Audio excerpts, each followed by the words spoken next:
let's say this green is the board on which you did the collision. So we're viewing the board from the top. Remember that you're also going to have your camera or your cell phone here at the top. That's going to make a video of the collision.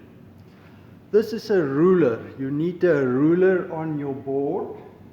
The ruler will be used to calibrate the distance, because you need to measure distances on the board in order to determine the speed at which the discs are moving.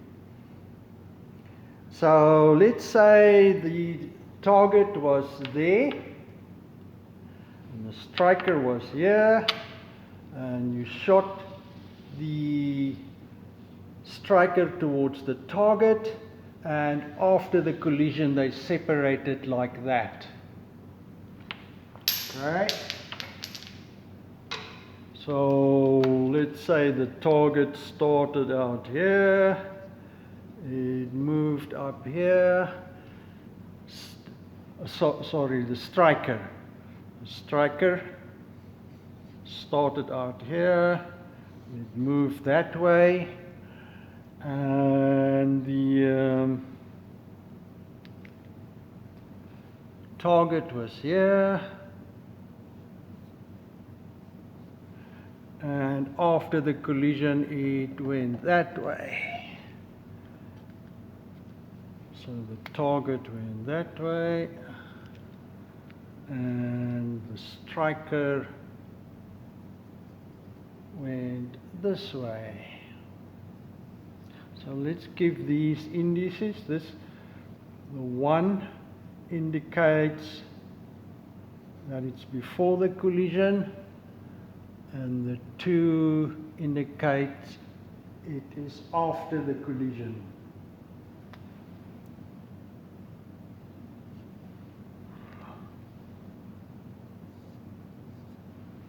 So what you want to do is you want to determine the momenta of these discs before and after the collision. What is the momentum of these discs? Now, momentum is a vector, as we said, and it's the mass of the object times its velocity. Now, the mass is going to be an easy one.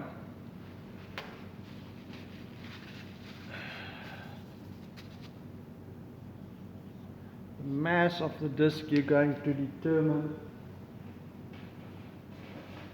with an electronic scale, something like this. So you're going to put the disk on this, and then you get the mass. So that's an easy quantity to get in the experiment.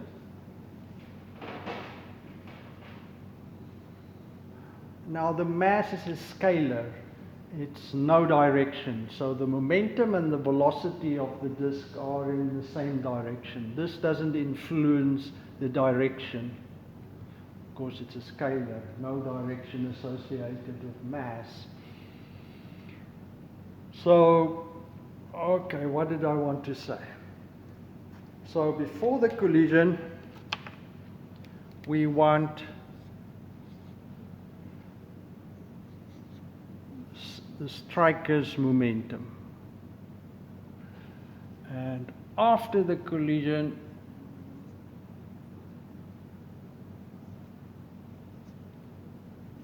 we want the striker's momentum. After the collision, the target's momentum. So those are the vectors that you want to determine. So the mass is easy, so that the more complex one to determine is the velocity.